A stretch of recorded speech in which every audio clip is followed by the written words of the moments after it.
For Victoria. Oh, Canada, our home and native land, true patriot love in all of us command. Par ton bras c'est porter l'épée, il sait porter la croix.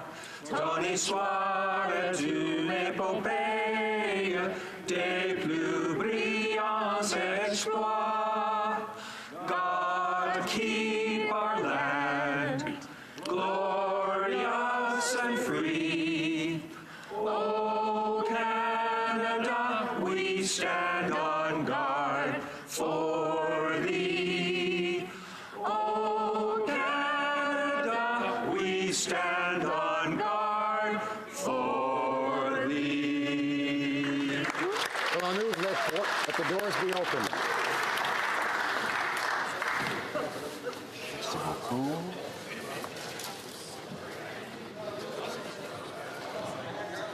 Statements by members. Déclaration de député. The honourable member for Calgary Skyview.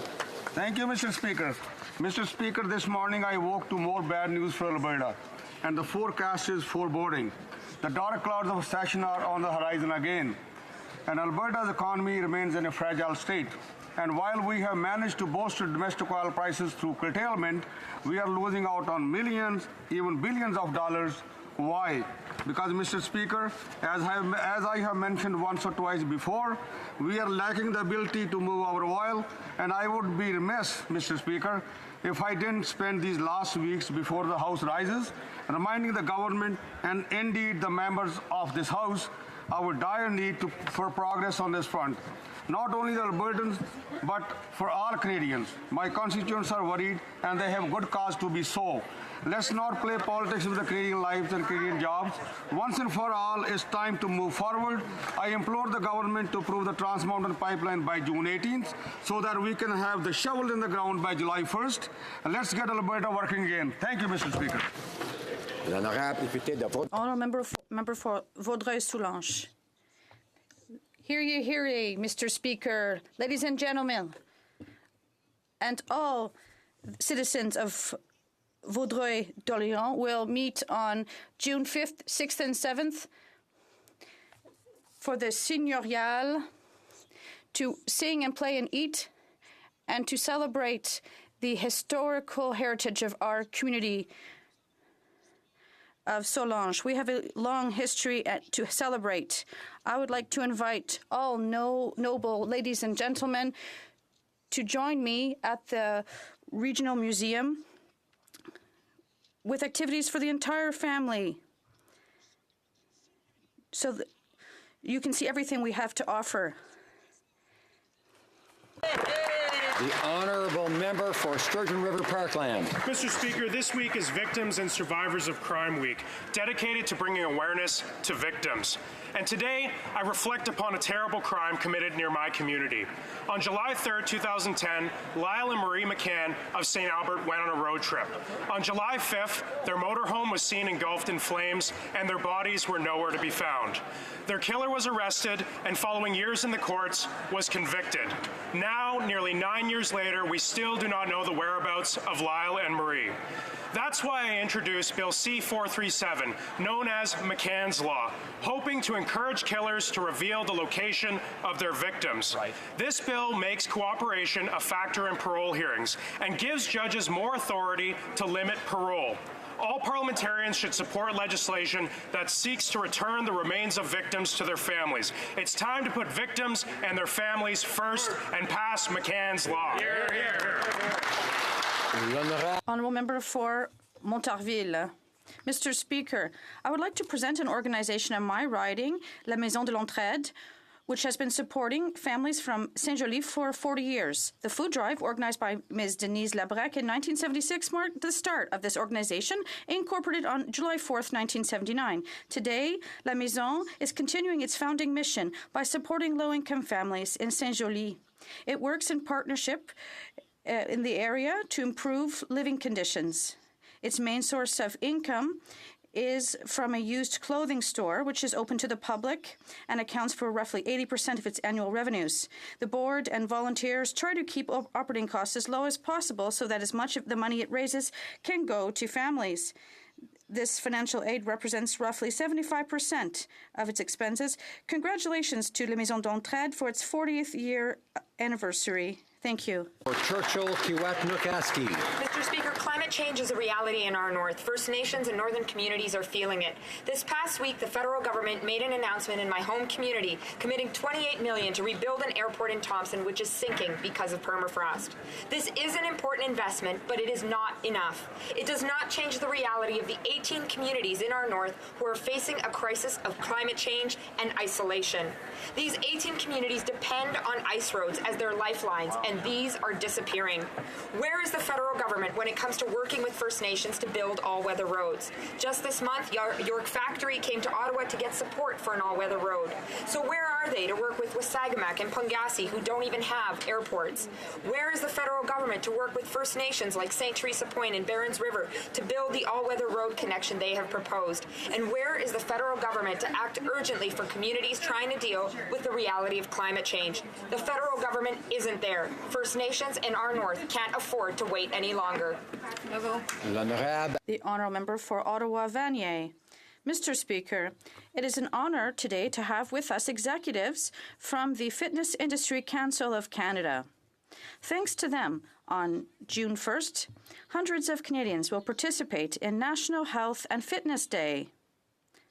Led by certified fitness professionals for people of all ages and abilities, National Health and Fitness Day will highlight the importance and impact of a healthy lifestyle through fitness.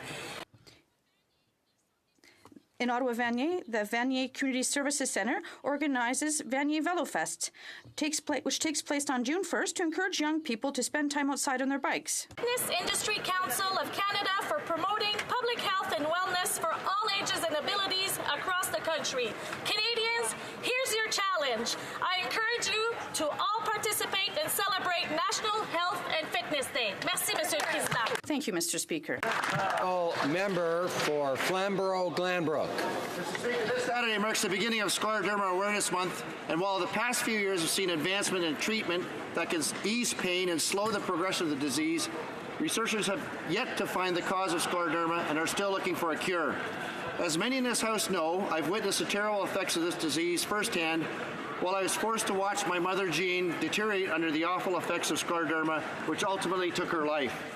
Scleroderma is a chronic autoimmune connective tissue disorder that can attack one's organs and shut them down one by one. This rare disease can also cause weeping ulcers, esophageal dysfunction, Raynaud's disease, skin deterioration, and other symptoms. Almost 80% of those afflicted with scleroderma are women, and most sufferers are diagnosed between the ages of 30 and 50. Mr. Speaker, we cannot settle until researchers find a cure.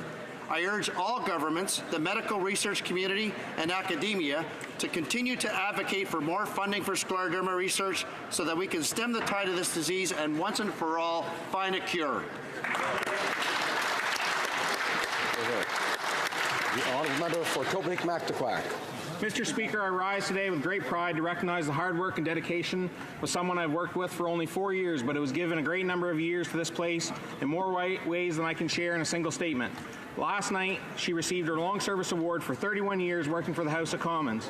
Throughout her time on the Hill, she has not only worked with MPs and staff, she's also developed long-standing relationships with staff at the Parliamentary Restaurant, custodial staff, all the security staff, IT member staff, and across all party lines. She has gone above and beyond to advocate for the necessary changes to benefit others. Her character is that of honesty, courage, and integrity. She never backs down from a challenge and represents the glue in my office. Some of you may remember her from organizing the all-party party some years back. Although she doesn't do a single thing for the purpose of credit, when it comes to her substantive contribution to the lives of Canadians throughout her work with various governments and members of Parliament, recognition for her long service cannot go unnoticed. Colleen Knight, you are an outstanding reputation precedes you. Thank you, Colleen, for your unwavering devotion, not only to my office, but for your commitment to working towards, for so many years, a better Canada. Thank you.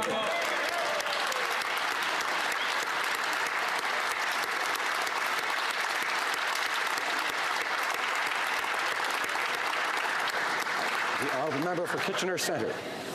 Thank you, Mr. Speaker. The Lawrence Scholars Foundation awards outstanding young Canadians with a prestigious $100,000 scholarship for their post-secondary studies, helping them achieve their full potential. Out of 5,000 talented applicants, only 35 high school students were successful after a rigorous selection process. One of these, Mina Wasim, is from my community and attends high school in my riding. She is not just the president of the Cameron Heights Student Council, but is also a politically engaged youth who champions issues like mental health and diversity. Mina immigrated to Canada from Pakistan only 10 years ago, and yet through her hard work and strength of character, she's already had an incredible and lasting impact in our community. I congratulate Mina and invite my colleagues to join me in wishing her well as she continues on her journey. Honourable member for Alford Lloydminster. Mr. Speaker, tackling climate change requires leadership. But under the Prime Minister's leadership, Canada continues to fall further and further behind its emissions targets. And the Prime Minister's personal choices, like flying between Ottawa and Florida 4 times in 3 days, are not helping. In fact, his carbon footprint is insulting to Canadians who are already struggling to get ahead and who have to pay the Liberal carbon tax just to drive to work. The reality is, Canada will not meet the Paris emissions targets under this Prime Minister. That is because the Liberal carbon tax is not an environmental plan, it is a tax plan. A tax plan that dives deep into the pockets of Canadian taxpayers. And it's a tax plan that punishes Canadians living in rural Canada. Conservatives will lay out a real plan to tackle environmental challenges, but the real question is, where is the Liberals' climate plan? Honourable member for St. John Rothsay. On Sunday, I was honored to be able to help kick off Disability Awareness Week celebrations at key industries in St. John.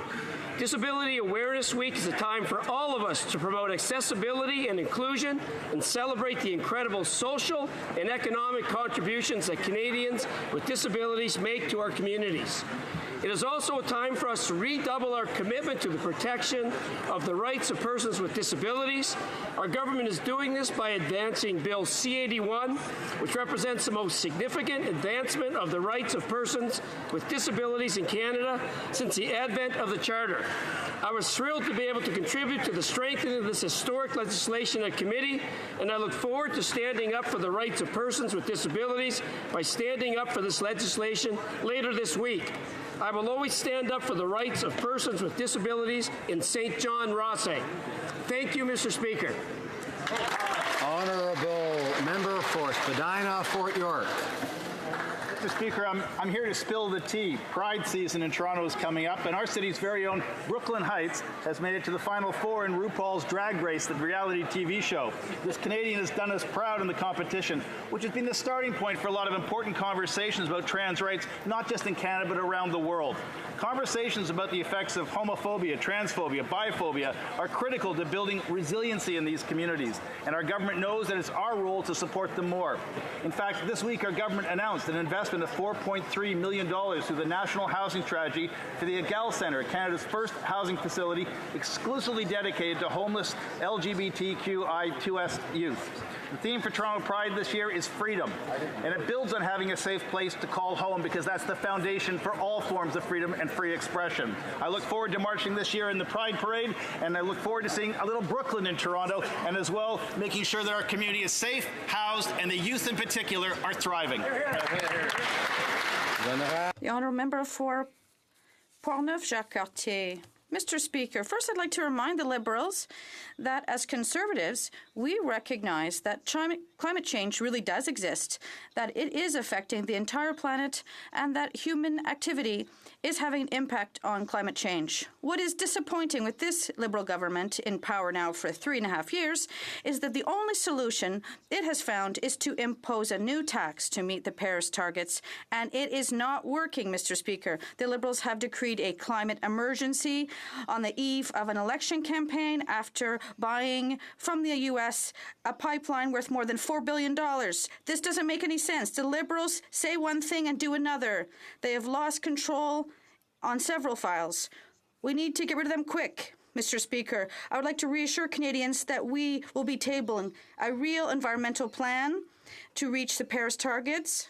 Yes, us, the Conservatives, we will be responsible and take part in global climate efforts to reach our targets, Mr. Speaker. Honourable member for Parkdale High Park. Mr. Speaker, 4 years ago, when students at Bishop Morocco Secondary School in my riding of Parkdale High Park saw the youth suicide crisis in Attawapiskat unfolding before their very eyes, they turned to their soccer coaches, Paulo and Dan, and asked what they could do. Together, they hatched an idea to fundraise and send their team to Attawapiskat to run a soccer camp.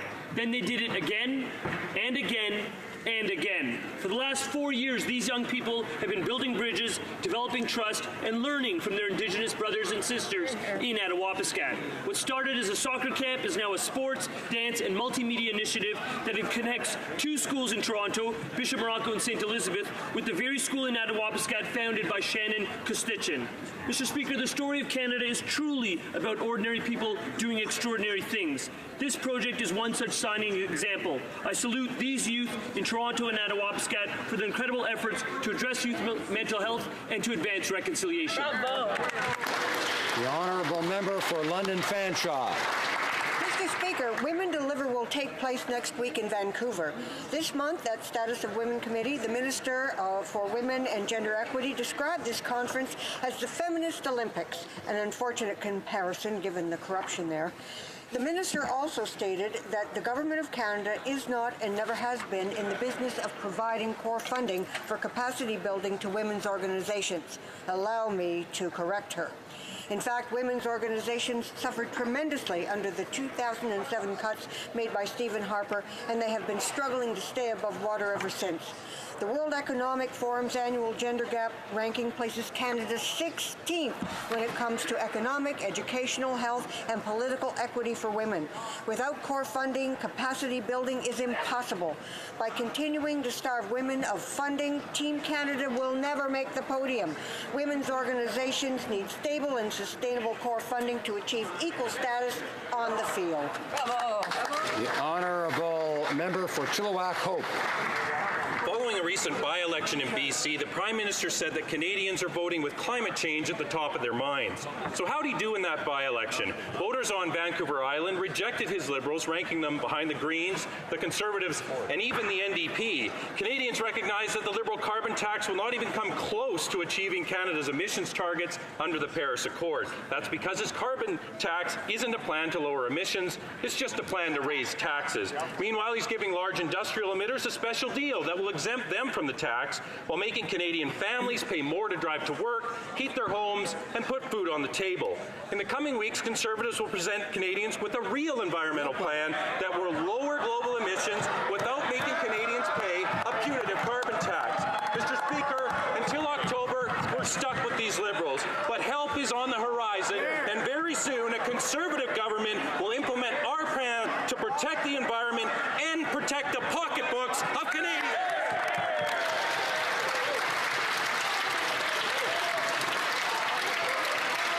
Honourable member order. The honourable member for Outremont.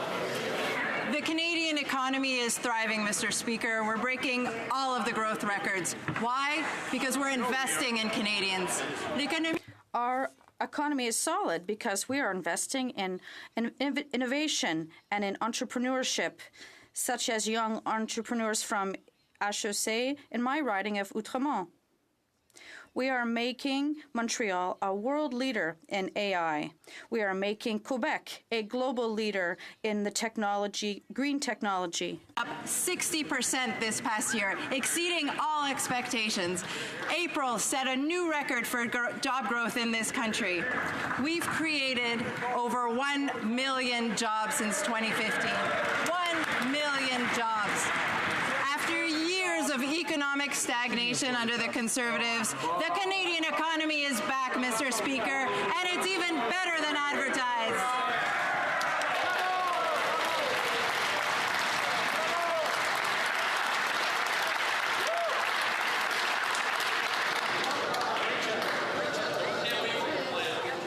Order.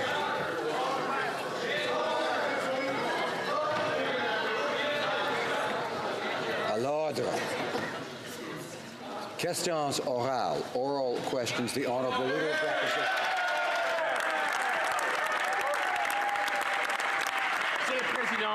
Mr. Speaker, this Prime Minister is the best thing that could happen to Donald Trump. He's given up on market access for our main exports. He's lost our influence and handed over all the power to Trump. And he backs down whenever he's at the table. President Trump is in command, and thanks to the Prime Minister, Canada is a mere onlooker. Why is the Prime Minister so proud of this historic humiliation? The Right Honourable Prime Minister. Mr. Speaker, under our watch, trade relations with the United States has resisted a great threat. We've signed a good deal for Canadians, but the Conservatives can't make their mind up. At first, they wanted to abdicate at all costs just to get any old deal. Then they supported the deal that we signed and supported its ratification, but they're all over the map on this.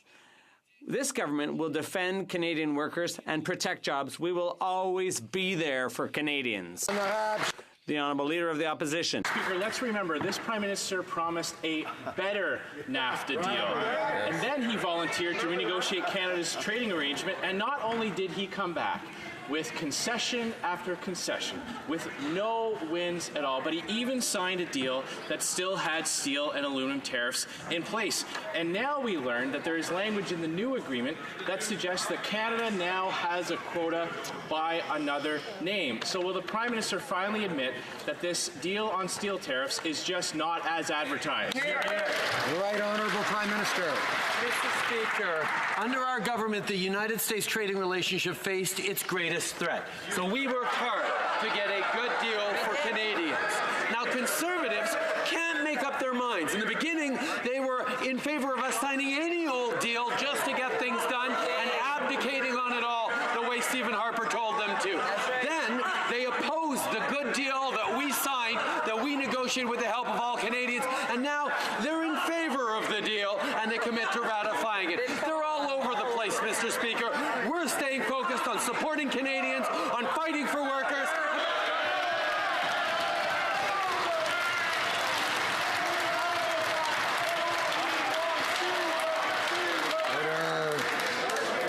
Order.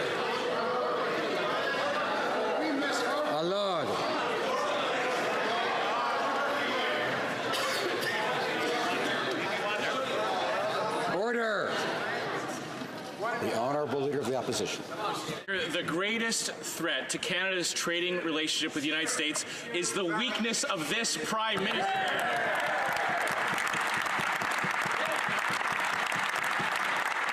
Any old deal would have been better than the deal that he came home with. Concession after concession after concession on dairy, on autos, on pharmaceuticals. And now, in order to get steel tariffs lifted, Mr. Speaker, he had to give away the only piece of leverage that Canada had. He's actually agreed not to put strategic tariffs on other U.S. industries. So once again, Mr. Speaker, why did the Prime Minister give Donald Trump... Right Honourable Prime Minister. Mr. Speaker, Stephen Harper told everyone, no matter what, just abdicate to the United States. And that's exactly what the Conservatives were recommending we did. We stood strong alongside all Canadians, and we got a good deal for Canadians the way they expected it. But don't take any lessons from the Conservatives on trade. They couldn't get CETA done. They couldn't get the TPP done. It was this government that made sure that we are the only G7 country with a free trade deal with every other G7 country. That's what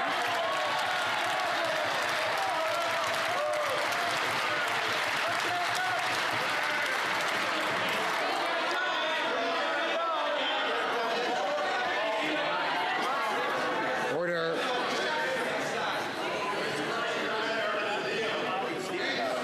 The Honourable Leader of the Opposition. Speaker, the Prime Minister's decision to appoint Unifor on his panel to determine eligibility for $500 million bailout package has destroyed this government's credibility. Unifor is a highly partisan group with aggressive partisan goals. They have made it clear that their objective is to help elect Liberals and defeat Conservatives. And yet this Prime Minister has decided to appoint this group to his panel. So why doesn't the Prime Minister just admit that he's openly trying to stack the deck in advance of the next election? Right Honourable Prime Minister. We know that a strong independent media is essential to the functioning of a healthy democracy. That is why we wanted to make sure on our independent panel that, unlike what the Conservatives want, it's not just newspaper owners and media giants that are on that panel. We need to make sure that hardworking journalists are well represented on that panel as well.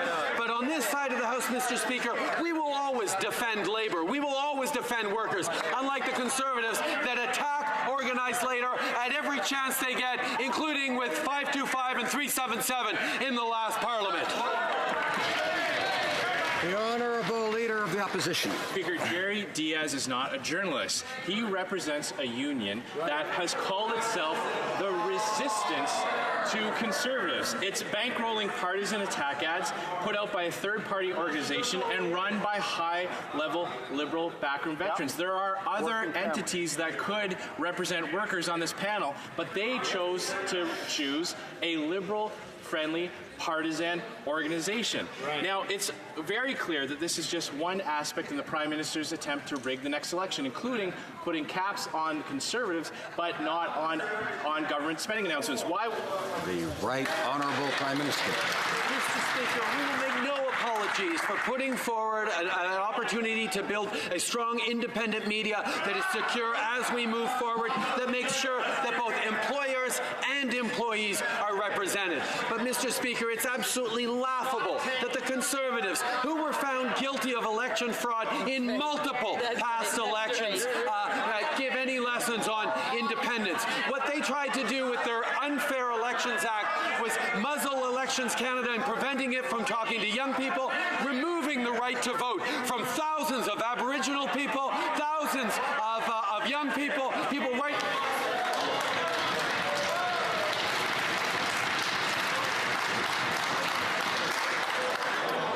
Order. The Honourable Member for Burnaby South. Order. Thank you, Mr. Speaker. Canada's opioid crisis has claimed the lives of thousands of people of all ages and in all regions. Thousands of families have lost loved ones. And tragically, experts say this crisis was avoidable. BC has launched a groundbreaking lawsuit, and now other provinces are joining in. Again, provinces are leading the way while Liberals are trying to catch up.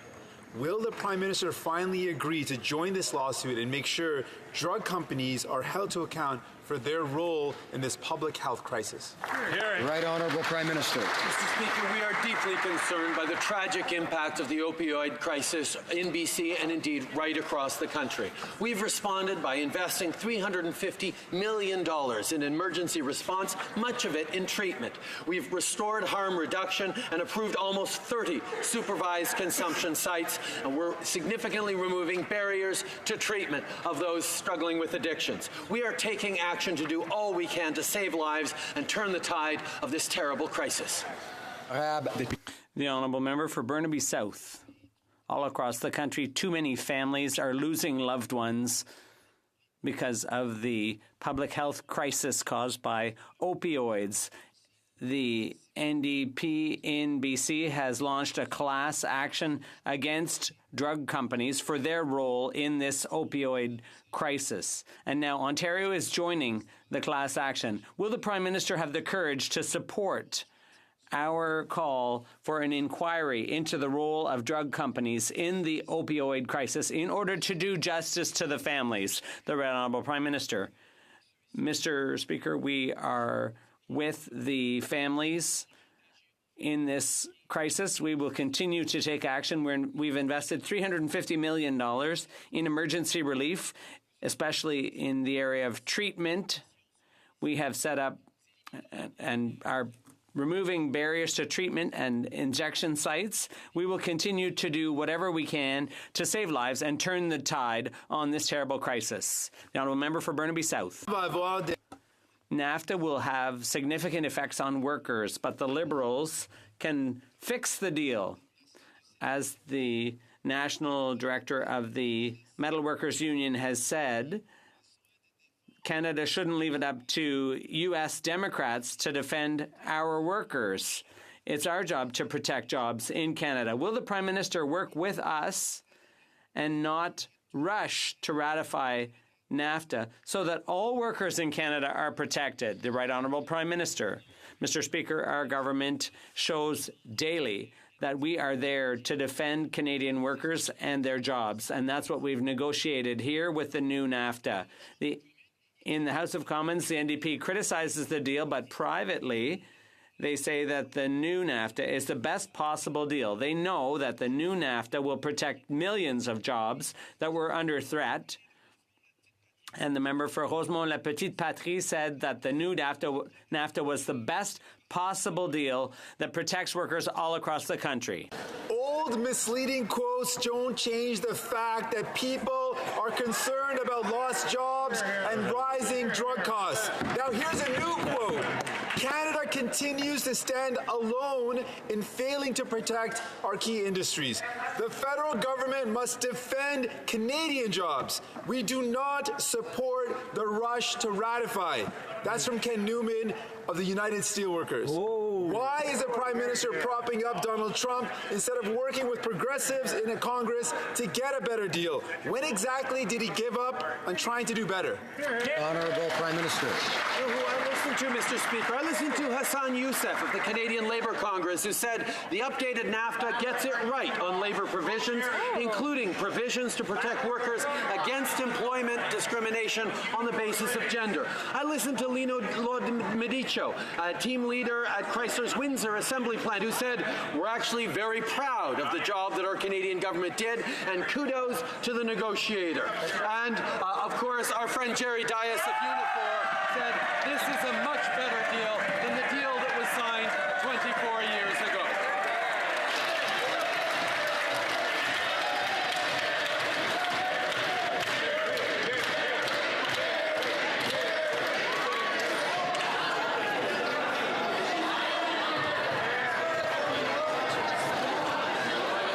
Order. Everyone's having a good time. Order. The Honourable Opposition House Leader. Mr. Speaker, the Prime Minister's decision to put his friend Jerry Dias and the Unifor on the media funding panel, he's not my friend, I'm not sure how to say his name, it's going to show how far the Liberals would go trying to stack the deck in the next election. Unifor is overtly anti-conservative. They're planning to campaign against us in the next election. No one's denying that. I guess that's why he's the Prime Minister's friend.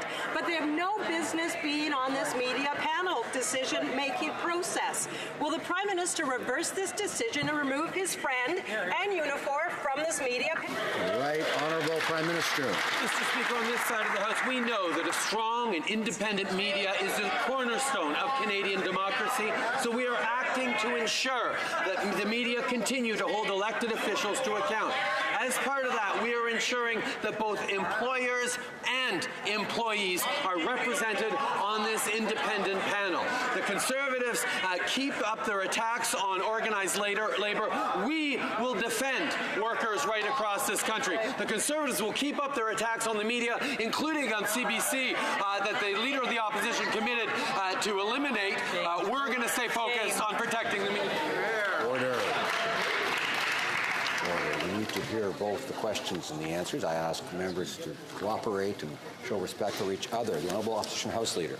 Well, Mr. Speaker, if the Prime Minister actually respected journalists, he would know that they don't want his friend Jerry and Unifor involved in this $500 million funding. Exactly. Here's what they're saying about the impact it's going to have. They're saying it's disastrous for public trust.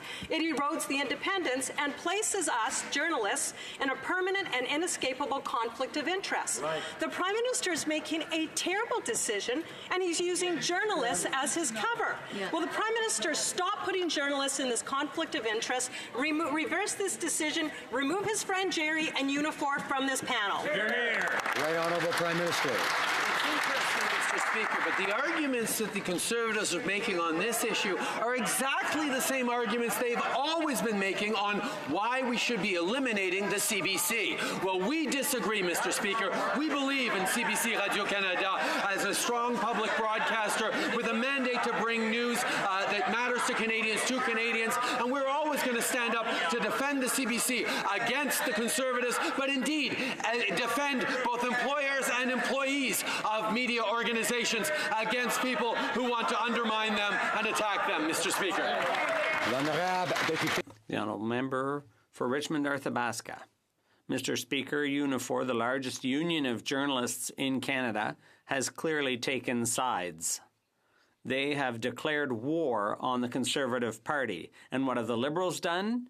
5 months before the election, the Prime Minister has put his Unifor pals on a panel deciding how to divvy up $600 million in handouts to the media all across Canada. It's complete nonsense. Will the Prime Minister do the right thing and take Unifor off the panel? The Right Honourable Prime Minister.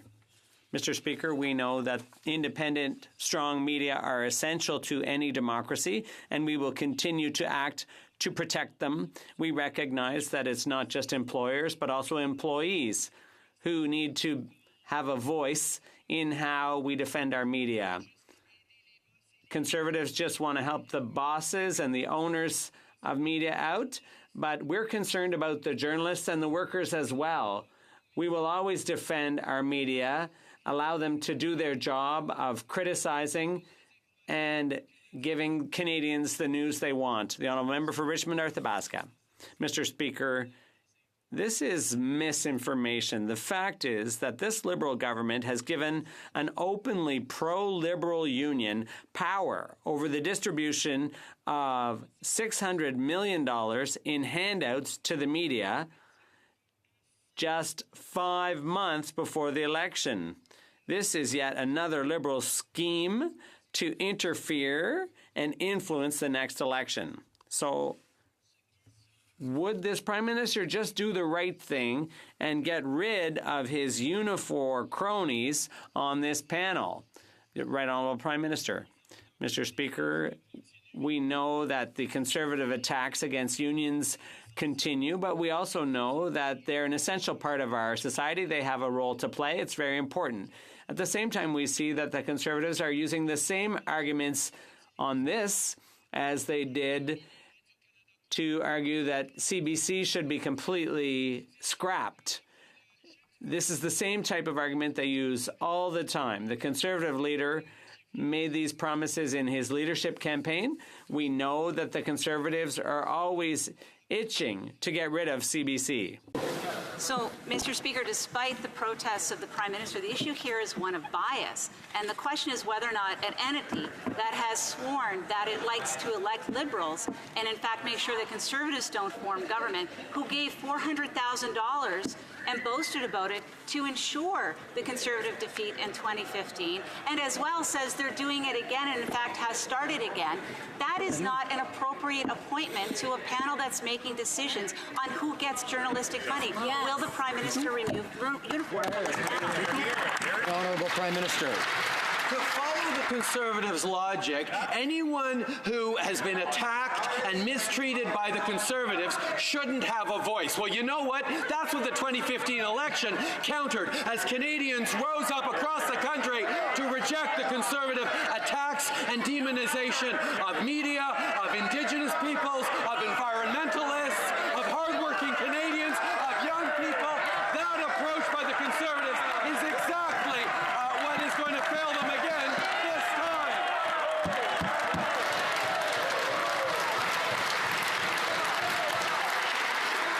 No. Quieter, everybody. Quieter. Quieter. Order. Order. Order. The honourable member for Milton. So, Mr. Speaker, this is actually embarrassing that the Prime Minister doesn't understand the concept of bias on a panel that's making decisions, but I shouldn't be surprised. This is the same Prime Minister who thinks it's okay to traipse across the line that separates the judicial system from the executive function of government. This is the same Prime Minister who thinks that ethical rules do not apply to him. This is the same Prime Minister who also made sure that he set up beforehand exactly what the outcome for Mark Norman would have been in terms of being charged. I take no lessons from this Prime Minister. Will he remove Unifor? Right Honourable Prime Minister. Mr. Speaker, defending our strong independent media is something that is essential to this government, indeed to all Canadians, if we're going to defend our democracy.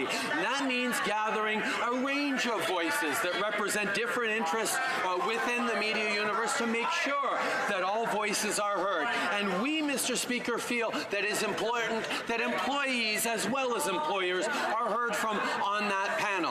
The fact that the Conservatives for many, many years unfairly attacked organized labor, attacked unions across this country is now something they're complaining.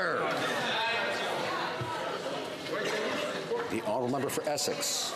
Rushing the ratification of the new NAFTA as it stands will hurt workers, communities, and our environment. While Congress in the U.S. is fighting for a better deal, the Liberals are busy doing Donald Trump's dirty work. Do Liberals understand how much NAFTA has cost working people? We do, because unlike the Prime Minister, we work shoulder to shoulder with people who lost their jobs. This Prime Minister has no idea what this does to families. Liberals are telling working people that they are more interested in a trophy on the trade shelf than they are in improving their lives. Will the Prime Minister do the right thing for working people and wait for a better deal? The Honourable Prime Minister. Mr. Speaker, the negotiation of NAFTA was a long and difficult process, but throughout we could count on Canadians from all different backgrounds who had our backs as a government, and that was one of the reasons we got to a great deal. I was happy that we had former Conservative cabinet ministers supporting us on this. I was also happy that we had so many strong Labour leaders supporting us, helping us in the negotiation of the renegotiation of NAFTA. That's why I thank organized Labour for their support of this new deal and continue to work with them to protect Canadian jobs. Honourable member for the Smethey Churchill River. Mr. Speaker, in February, the minister announced funding to make much-needed safety improvements to the Fond du Lac Airport. But now they're telling the community that they need to apply again. Wow. For already promised funding. The Liberals are really quick to make promises for Northerners, but they act more like the Conservatives who never cared to invest in Northern Saskatchewan. Exactly. Northerners are tired of being betrayed by the Liberals. Will the Prime Minister commit to his promise to Fond du Lac and release the funding today? Right Honourable Prime Minister. Mr. Speaker, I had the tremendous pleasure of being in Northern Saskatchewan just a week and a half ago to meet with folks in Meadow Lake, to see the extraordinary work that's being done as we continue to invest in communities across Northern Saskatchewan. Indeed, as we continue to invest in Indigenous communities right across the country. Reconciliation happens when we work in partnership, when we invest historic amounts of money in communities, but mostly when we give communities the strength and ability to build their own futures. That is what reconciliation means, and that's what we will continue with. Member for Brantford Brant. The Liberals have been forced to confirm that they are cutting benefits for veterans with severe and permanent injuries under this Prime Minister's Veterans Pension Scheme. Veterans like Medrick Cousineau have received letters. Remember that apparently there's a problem with the interpretation at the moment. Is it working now? I'd ask the member to begin again. The Liberals have been forced to confirm that they are cutting benefits for veterans with severe and permanent injuries under this Prime Minister's Veterans Pension Scheme. Veterans like Medrick Cousineau have received letters that provide the proof of the Prime Minister's betrayal. Disgusting. Even Liberal members of Parliament are calling this unacceptable. Does the Prime Minister agree with his Liberal MP from Nova Scotia, or does he still think veterans are asking for too much? The Right Honourable Prime Minister.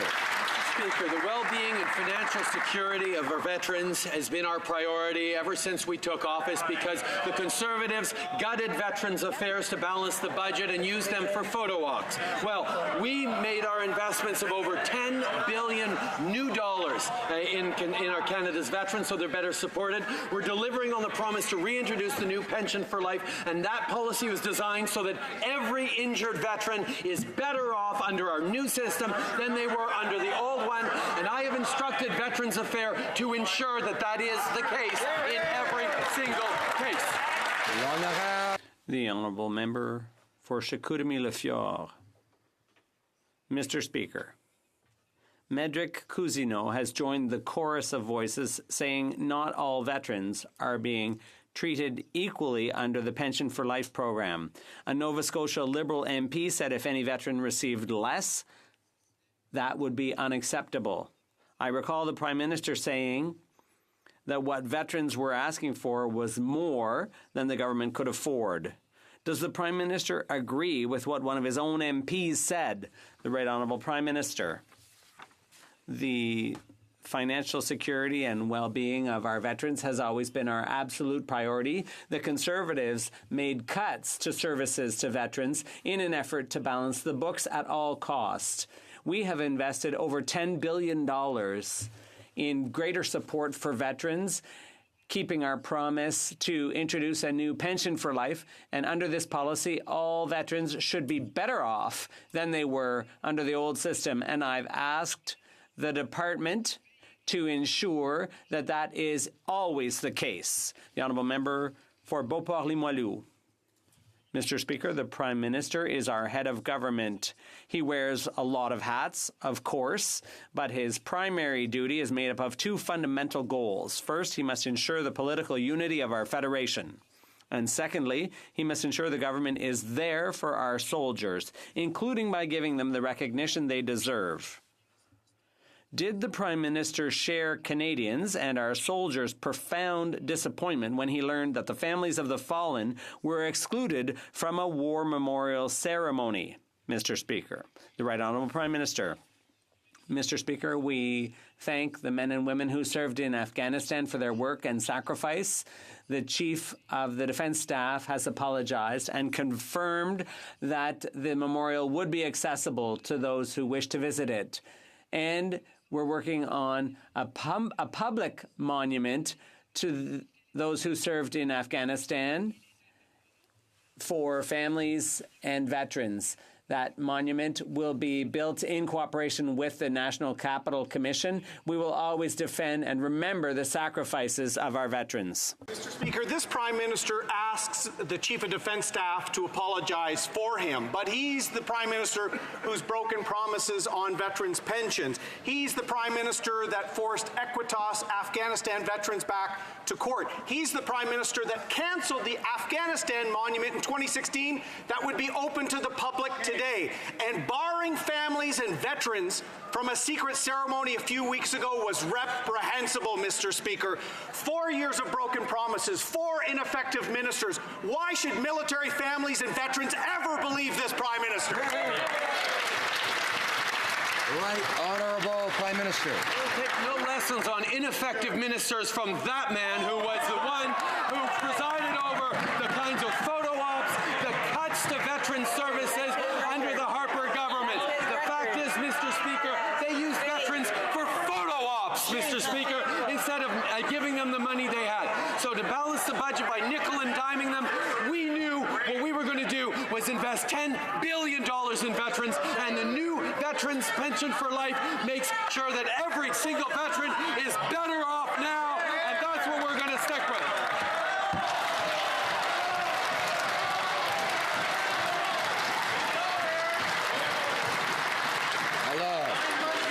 Order. Alors. Order. Honorable. Order.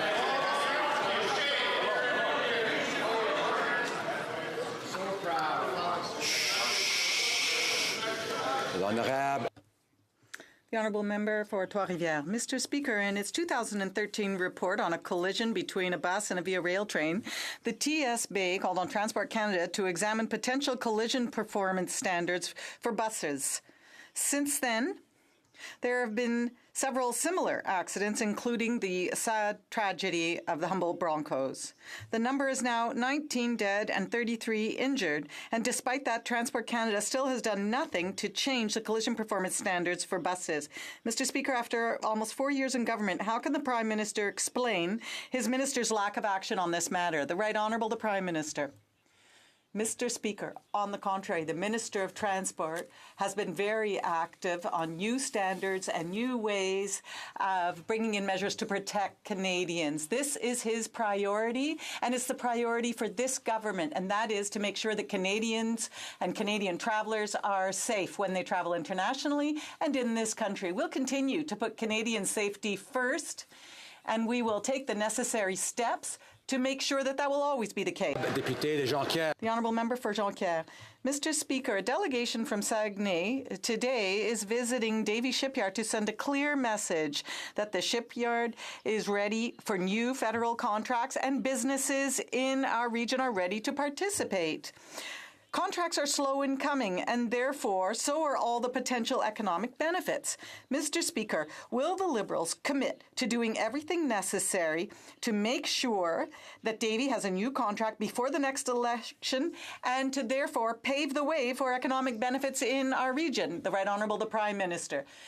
Mr. Speaker, we recognize the excellent work of Davie Shipyard.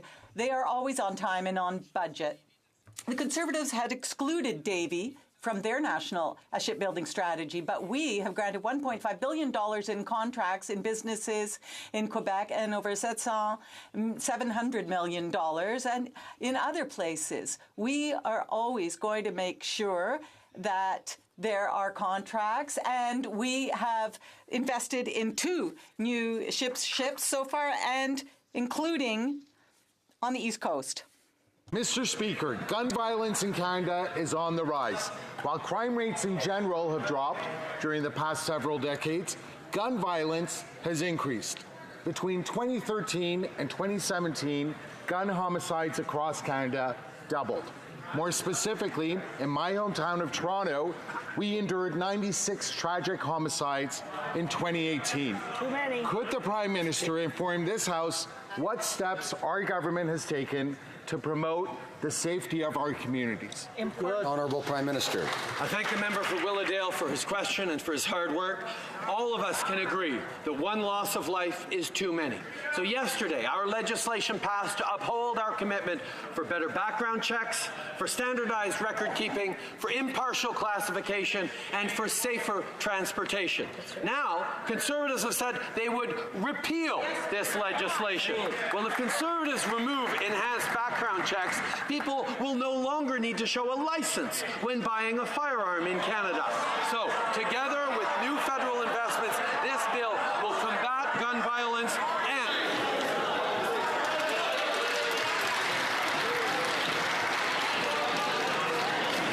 Order. I remind members the time to show the disagreement with something is when they have the floor, and not by interrupting when someone else does, and that's rude. The Honourable Member for Kamloops, Thompson Caribou. Mr. Speaker, the Prime Minister's failure to get Trans Mountain built has contributed to high sky gas prices in British Columbia. However, he says that is exactly what he wants. So for rural people in my riding, they have no options. They cannot take public transit. They can't take jerry cans across for cheaper gas in the U.S. When you have to drive hundreds of kilometers to simply get to a hospital, electric vehicles remain impractical. When will the Prime Minister take real steps to address the issue of high gas prices? Right Honourable Prime Minister. Mr. Speaker, we know getting our oil resources to new markets is something that matters to Canadians right across the country and will help people in British Columbia. Unfortunately, for 10 years, the Conservatives failed to get pipelines built to new markets. Their approach was to bulldoze through environmental protection, ignore Indigenous peoples, and they completely failed to get their exports to non-U.S. markets. We are following the court direction on TMX in the right way. We're diversifying our exports to support our workers because, quite frankly, families in Alberta and BC and elsewhere can't afford Conservative failure. Well, member for Abbotsford. Mr. Speaker, Canadians are worried about carbon taxes and the skyrocketing price of gas at the pumps. The Prime Minister himself has said, quote, "That's exactly what we want," end quote. The Liberals' own secret documents show they plan to raise the carbon tax by another 60 cents per litre. When will the Prime Minister admit that his carbon tax is nothing more than a blatant cash grab that will hurt struggling Canadians? Honourable Prime Minister. Speaker, it's been almost 400 days since the Leader of the Opposition promised a plan to fight climate change. And all they've been doing is dragging their feet and encouraging their friends to take the government to court instead of fighting climate change.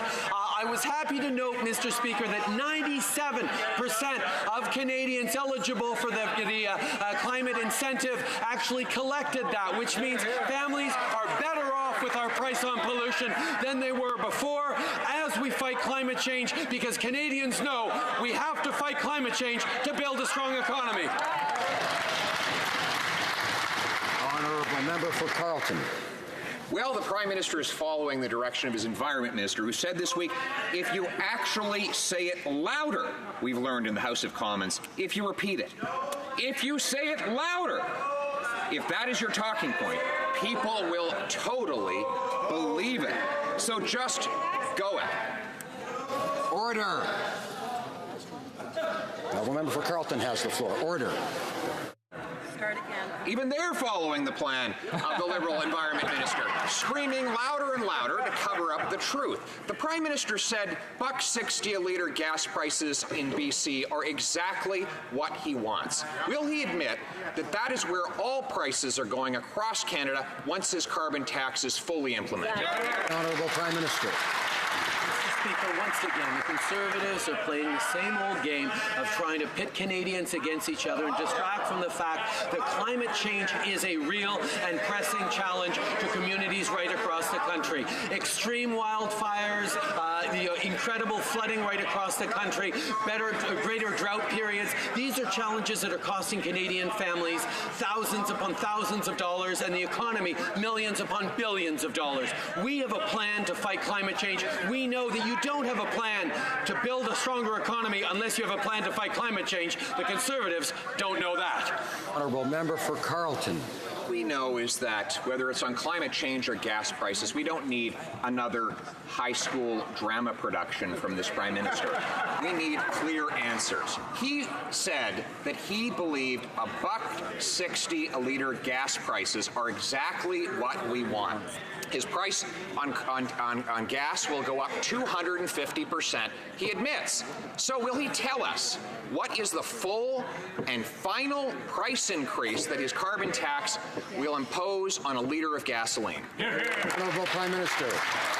Once again, Mr. Speaker, the Conservatives do nothing but flail about because they have nothing to counter the fact that our plan is working. 1 million jobs created over the past 4 years, the lowest unemployment in 40 years, 825,000 Canadians lifted out of poverty, including 300,000 kids. And we've done this because we know that investing in the middle class, protecting the environment, and working with all Canadians is the way to build a stronger future and a stronger economy. They have nothing to say on that, so they resort to personal attacks and scary division tactics. The honourable member for Timmins, James Bay. Order.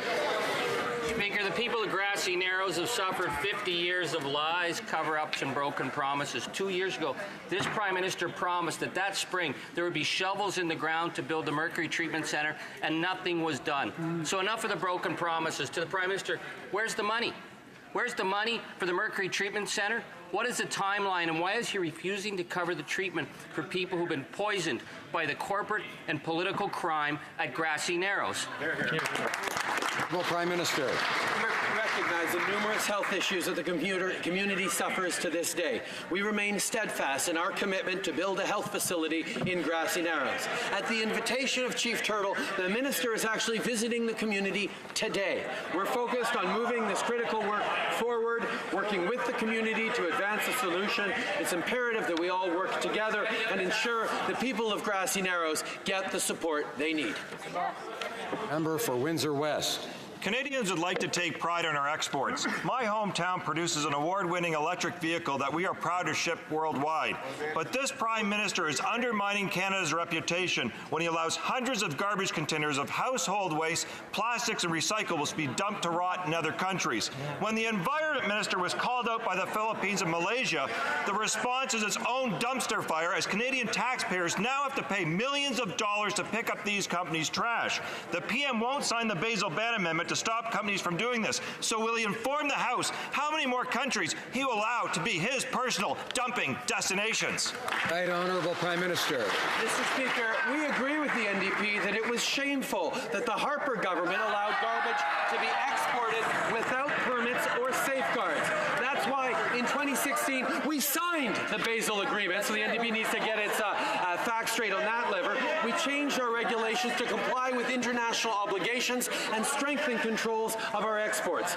Despite this garbage having been exported to the Philippines under the Harper government, we are doing the right thing and bringing it back to Canada to ensure that it is properly disposed of. The honourable member for Aurora, Oak Ridges, Richmond Hill. Mr. Speaker, 2 men were recently arrested in Richmond Hill for possessing explosive materials. At the time, the Minister of Public Safety dismissed the incident, claiming it was not a national security matter. But we've since learned that the FBI is investigating. Wow. Everybody knows that the FBI doesn't waste their time investigating trivial matters. Will the Prime Minister be transparent about this national security issue in my riding and provide this House with an update on the investigation? Honourable Prime Minister. This government takes very seriously the responsibility to keep Canadians safe, and that's why I can assure all members of this House that our security agencies, that our RCMP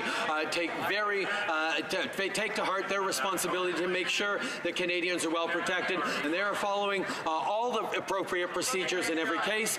We have full confidence in the excellence of our intelligence agencies and our police services. The honourable member for Charlebourg-Saint-Cher.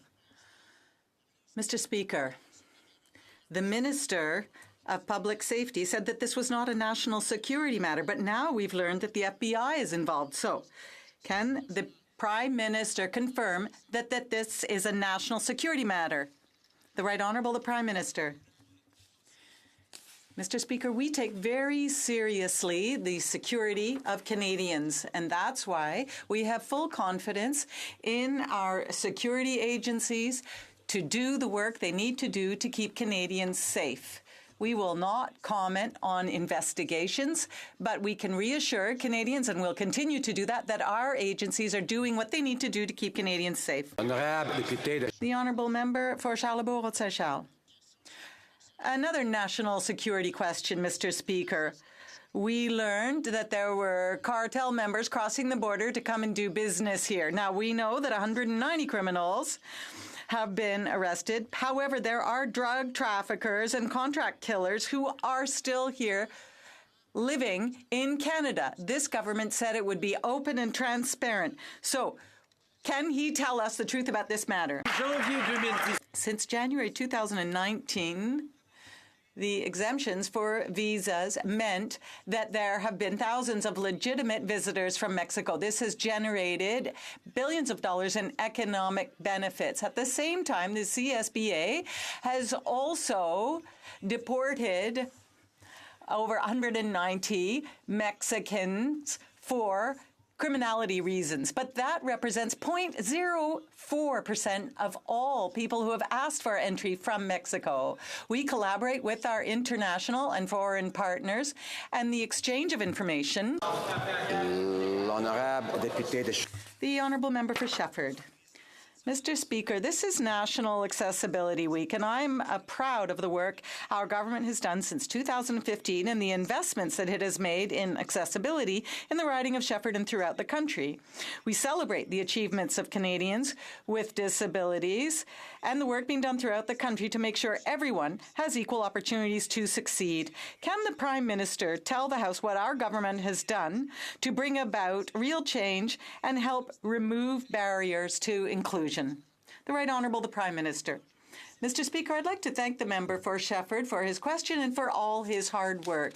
In Budget 2019, we made significant investments to better support Canadians with disabilities. Contrary to the Conservatives, we made our accessibility legislation a priority, and that will help identify and remove obstacles, because we want to build a country where everyone can fully participate in society. And we hope that all political parties will support our legislation. The Prime Minister's hand-picked senators have sole-sourced a contract to a private security company to provide extra bodyguards in the new Senate chamber. When questions were asked about this contract, all of the men in black, the private mystery security agents, were all sent home.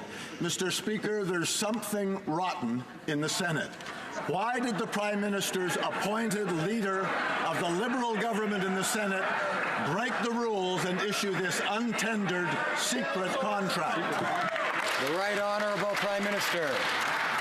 Mr. Speaker, for a decade, Canadians saw how the Conservatives mistreated the institution that was the Senate, torqued it, used it for its own particular gain, pushed partisanship, pushed patronage in the Senate with senators such as Lynn Bayek, such as Don Meredith, such as others. The fact is, Mr. Speaker, we move forward on removing partisanship and patronage from the Senate. It is now a more independent body of truly sober second thought, and we wish the Conservatives would commit to ending their perspective patronage in the Senate.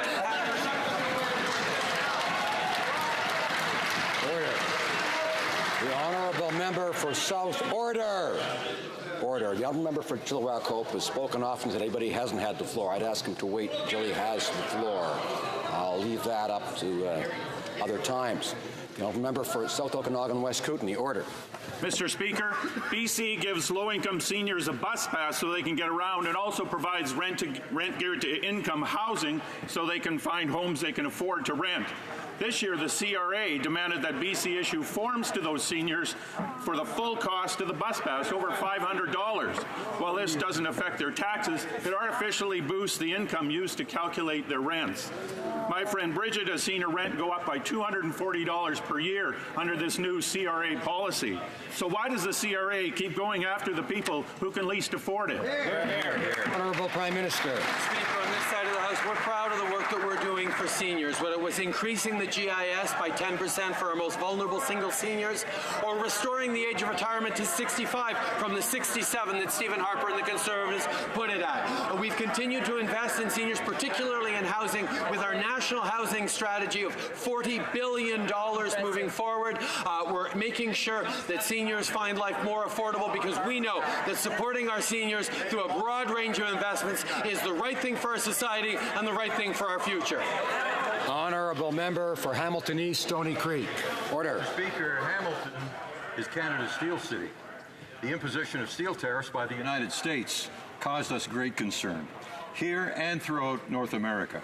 We fought back with retaliatory tariffs, which the Conservative member for Durham described as dumb.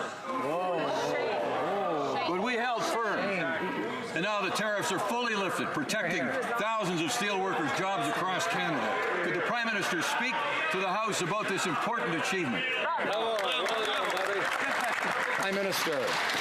Hamilton East Stony Creek for his leadership on the steel file and for his question.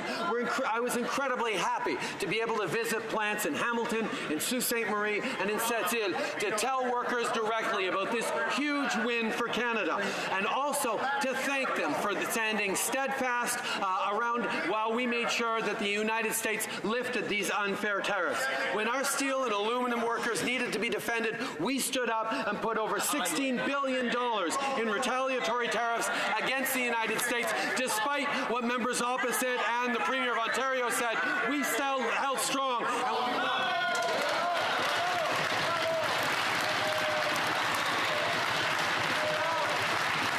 The Honourable Leader of the Opposition.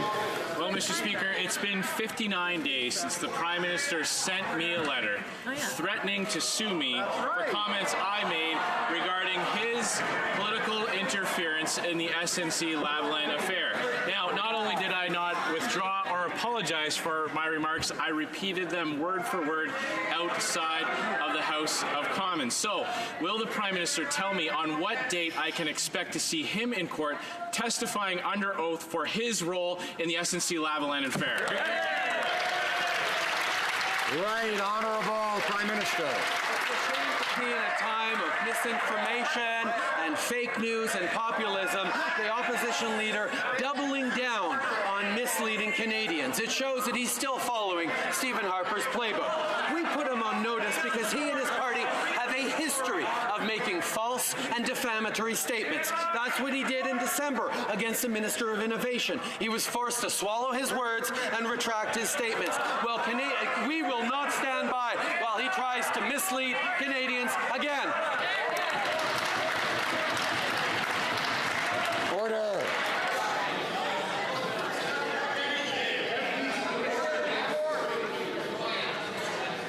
Order. Alors. Order. Alors. Order. L'honorable. The Honourable Member for Repentigny.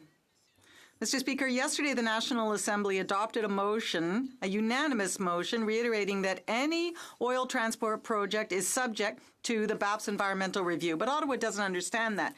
Over here, national interest equals oil company interests, period. So we repeat.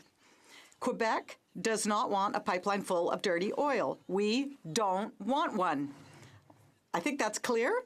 Will the Prime Minister guarantee that he will not revive the dirty oil pipeline project in Quebec? Yes or no? The Right Honourable the Prime Minister. Mr. Speaker, we know that all Canadians want us to have a plan to protect the environment and grow the economy at the same time, and that's exactly what we're doing. We put a price on pollution. We invested in renewable energy. We invested in new technology. We have new parks, new marine protected areas, and we'll continue to defend the environment while making sure that we have the lowest unemployment rate in 40 years, 1 million new jobs, economic growth that is one of the best in the G7. We know that the economy and the environment can go hand in hand, and that's what we're showing.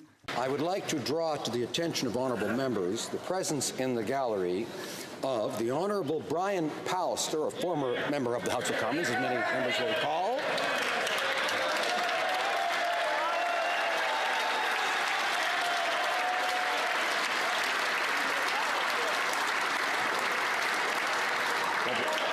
We can't order. We can't leave it there. Also, former provincial minister and current premier of the province of Manitoba.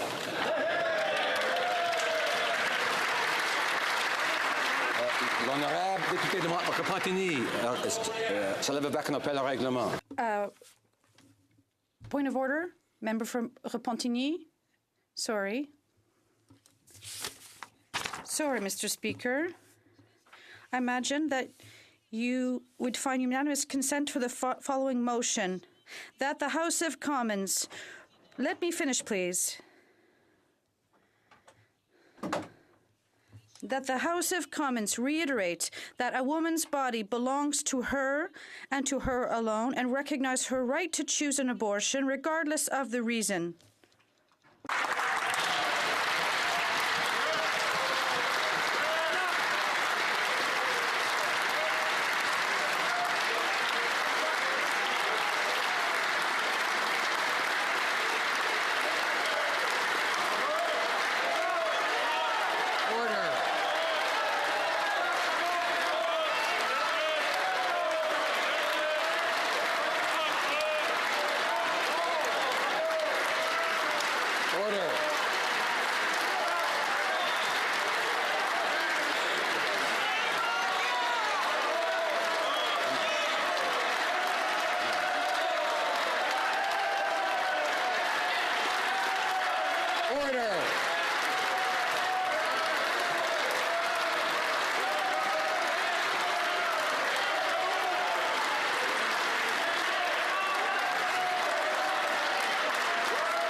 Order. The honourable member. Order. Order. Shh.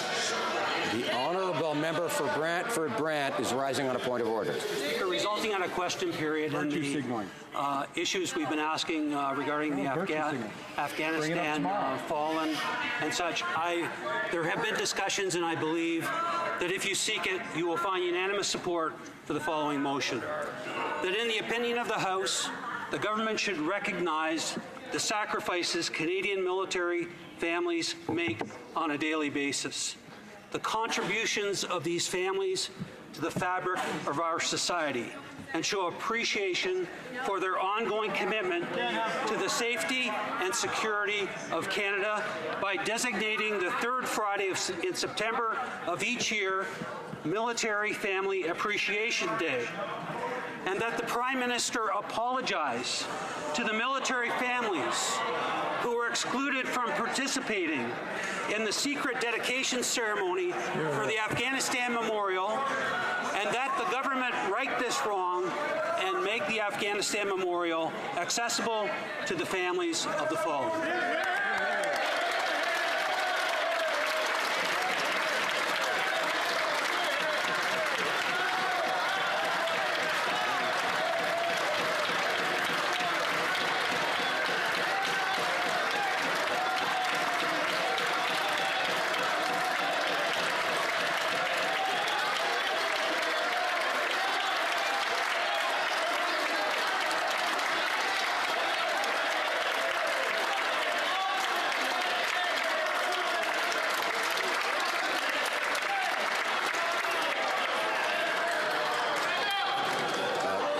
No unanimous consent.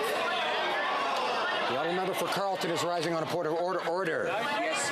On the subject of unanimous consent for motions from the floor, recently the House of Commons put forward a motion to apologize to Mark Norman for the vicious attack by his government against him that caused a massive heartache for him and his family. The Prime Minister snuck out the door before that could be voted upon. I'd just like to invite him to rise now.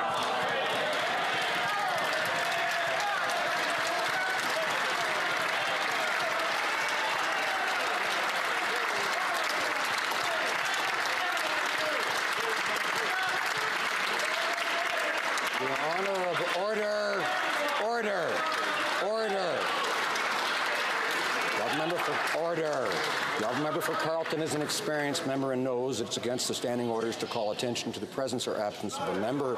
The member for Wellington Halton Hills is rising on a point of order. Yes, thank you, Mr. Speaker. I'm actually rising on a point of order. This House has rules, and the rule is clear. When the chair occupant rises, all members need to sit down in their place to defer to the authority of the Speaker, and I'd ask, Mr. Speaker, that you clarify the rule of this House in this regard.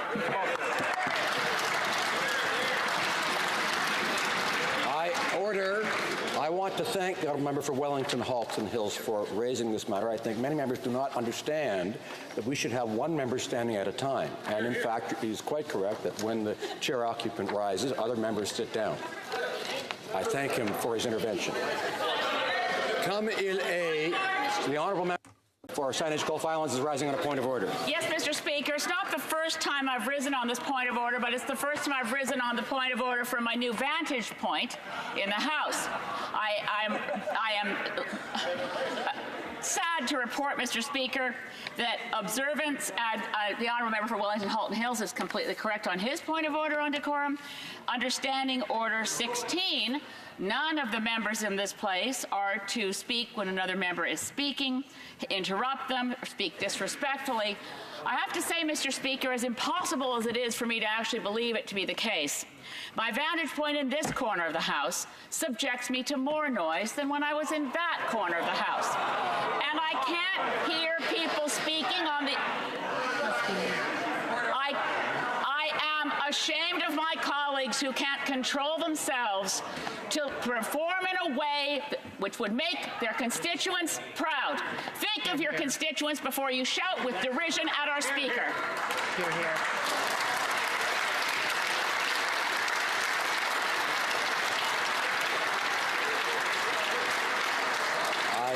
I thank the honourable member for Saanich Gulf Islands and other members who supported this effort. I guess I can count on it constantly continuing to be support for decorum, right? But of course, I remind her to direct her comments to the chair, obviously, that she would understand. But again, I thank her for her efforts in this regard. And I do remind members that it's certainly rude to interrupt. It's not becoming of this place. It's in the history of this planet, the time during which there have been democracies is pretty short. And we have a very robust democracy. We should never take it for granted. And so the image of this place is important in that regard. We must do everything we can to uphold it, all of us. So I ask members to keep that in mind. And I am speaking to both sides. It being 3:22, pursuant to order made on Tuesday, May 28, 2019, the House will now proceed to the taking of the deferred recorded division on the amendment of Mr. Aubin to motion M170 under private members' business. Call in the members.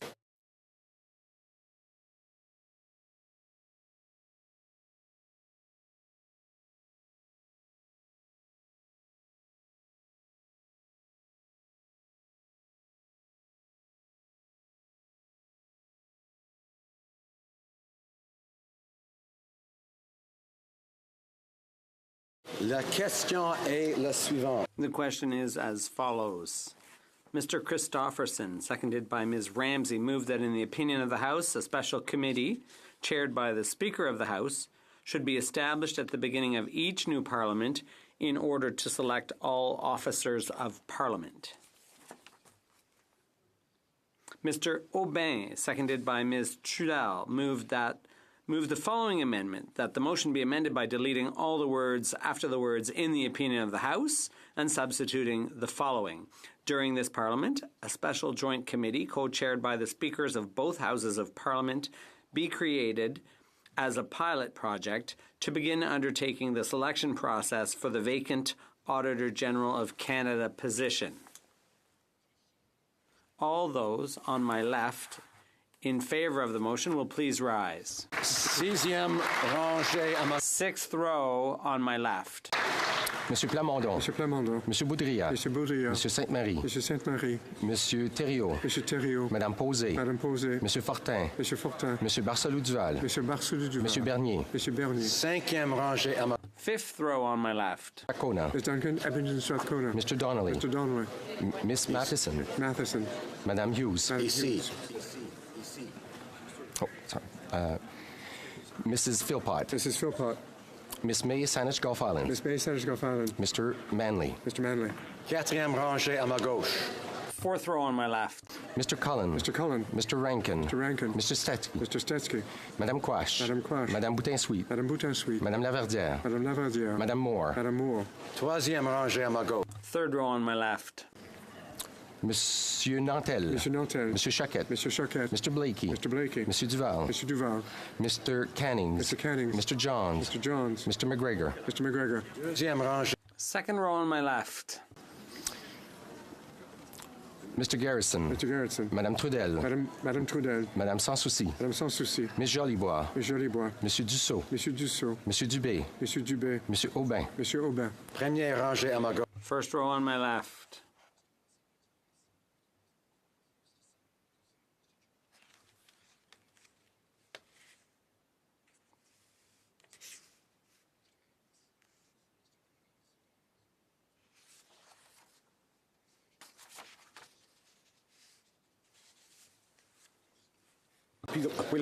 All those on my right who support the motion will please rise. Sixth row. Cinquième. Fifth row on my right. Quatrième. Fourth row on my right. Mendez. Madame Mendez. Troisième rangée. Third row on my right. Deuxième rangée à ma... Second row on my right. Premier. First row on my right. Que tous ceux à ma gauche qui s'opposent. All those on my left who oppose the motion will please rise. Sixth row. Mrs. Caesar Chavan. Caesar Chavan. Mr. Stanton. Mr. Stanton. Mr. Sopok. Mr. Sopok. Mr. Van Kesteren. Mr. Van Kesteren. Mr. Shipley. Mr. Shipley. Mr. Iglinski. Mr. Iglinski. Cinquième rangée à... Fifth row on my left. Mr. Kitchen.